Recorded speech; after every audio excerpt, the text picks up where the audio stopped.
পঞ্চায়েতের তালা লাগিয়ে বিক্ষোভ, উত্তপ্ত পঞ্চায়েত চত্বর।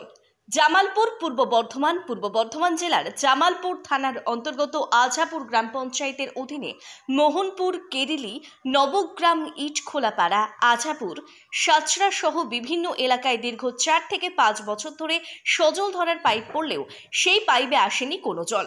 গ্রামে নেই ভালো রাস্তার ব্যবস্থা। যোগ্য প্রার্থী হয়েও মেলেনি আবাস যোজনার ঘর সহ একাধিক দাবি নিয়ে বারংবার পঞ্চায়েতে গেছেন স্থানীয় মানুষজন। মিলেছে আশ্বাস, কিন্তু কাজের কাজ কিছুই হয়নি। গ্রীষ্মের সময় বাড়ছে তাপমাত্রা, সূর্যের চোখ রাঙানি, গ্রামের ভালো জলের ব্যবস্থা নেই। বাধ্য হয়ে পুকুরের জল ব্যবহার করছেন তারা। এর আগেও অনেকে ওই জল ব্যবহার করে অসুস্থ হয়েছেন। তাই এক প্রকার দেওয়ালে পিঠ ঠেকেছে বাসিন্দাদের। তাই বাধ্য হয়ে আজ পঞ্চায়েতে তালা লাগিয়ে বিক্ষোভ দেখালেন গ্রামবাসীরা। বিগত 10 বছর ধরে পঞ্চায়েতের ট্যাক্স বেড়েছে, কিন্তু পরিষেবা এতটুকুও বাড়েনি। তাই অবিলম্বে গ্রামে গ্রামে পানীয় জলের ব্যবস্থা, রাস্তা ও নিকাশি ব্যবস্থা ঠিক করতে হবে দাবি বিক্ষোভকারীদের। যাচ্ছে, আড্ডা মারছে, চলে আসছে। আমাদের আজপুকুরের একটা পুকুর আজকে বিভিন্ন দিন ধরে ডুবে আছে, সব হয়েছে, পরিষ্কার নেই, জল নেই।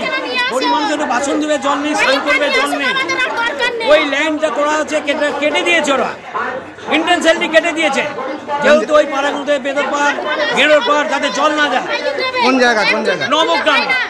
নবগ্রামের বছর পাড়ে জল নেই, ওখানে যে পাইপ পোতা আছে জল নেই। প্রধানকে বারংবার বলছি, কিন্তু কোনো কর্মকলাপ নেই। যেন আমরা ছাগল ঘোড়া আছি, গরিব মানুষগুলো যেন ছাগল। তাহলে আমরা নবগ্রামে কোনো বাড়িতে জল দিতে যাবো না, আমরা মেন লাইন কেটে দেবো।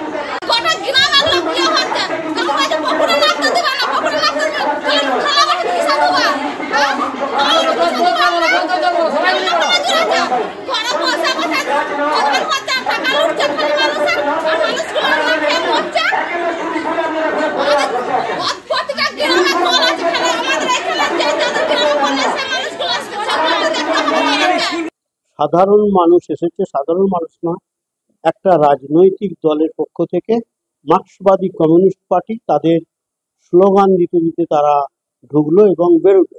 এটা একটা রাজনৈতিক দলের তরফ থেকে হয়েছে, কিন্তু প্রত্যেক দলের একটা শিষ্টাচার আছে।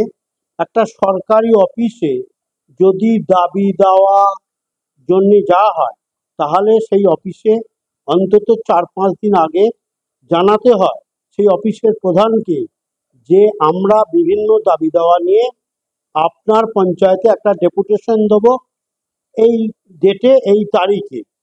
কিন্তু এই রাজনৈতিক দলটা সেই শিষ্টাচার না মেনে হঠাৎ আমার পঞ্চায়েতের গেটে এসে হঠকারিতা শুরু করলো যে তাদের দাবি দেওয়া আছে। আমাদের জিপিতে আজকে অর্থের মিটিং ডাকা ছিল 3:30 থেকে। আমাদের যারা অর্থের কমিটিতে আছে তারা অনেকে ভিতরে প্রবেশ করতে পারেনি, সুতরাং আমাদেরকে ওই অর্থের মিটিংটাকে বাতিল করতে হলো। জরুরি ছিল মিটিংটা। আমরাও পঞ্চায়েতের উন্নয়নমূলক কাজের জন্য আমরা এই অর্থের মিটিংটা ডেকেছিলাম, কিন্তু সেটা আজকে এই হঠকারিতার জন্য হলো না। আজকে যে সমস্ত দাবি দেওয়াগুলো আছে এটা সর্বত্রই আছে। আমরা আপ্রাণ চেষ্টা করছি, গ্রামে গ্রামে পানীয় জলের নলকূপ বসানো হয়েছে, সেগুলোকে সংস্কার করা হচ্ছে ওন ফান্ডের মাধ্যম থেকে। পিএইচই দপ্তরকে জানিয়েছি, তারা কাজ শুরু করেছেন।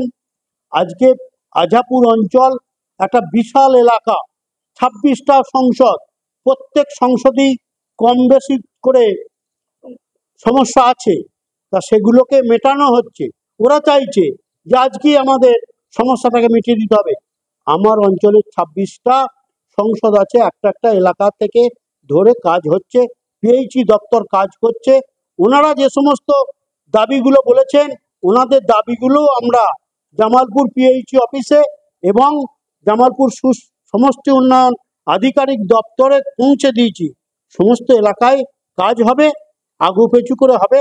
আমরা চেষ্টা করছি যাতে সকল এলাকায় পানীয় জলের পিএইচির মাধ্যম দিয়ে পৌঁছে দেওয়া যায়, সেই জন্য আজাপুর গ্রাম পঞ্চায়েত খুব চেষ্টা করছে। এটা আপনাদেরকে জানাই। ডেপুটেশন দেবে বলে এলো, কিন্তু ডেপুটেশন কি দেওয়া হলো? না, ডেপুটেশন দেবো বলে ওদের তো উদ্দেশ্য ডেপুটেশন দেওয়া নয়, ওদের একটা উদ্দেশ্য ওই রাজনৈতিক দলটার একটা হঠকারিতা করা। সুতরাং ওরা এলো, খানিকটা হঠকারিতা করে চলে গেল। আমাদের সঙ্গে বসলো যে হ্যাঁ আমরা বললাম, কিন্তু সেসব শুনলো না, হা হা করে বেরিয়ে চলে গেল। Bureau report, PB news. Dreamland nursing home, ঠিকানা ইন্দ্রপ্রস্থ, বাবুরবাগ, পূর্ব বর্ধমান। পিন নম্বর 713104। যোগাযোগের নম্বর 9775163111।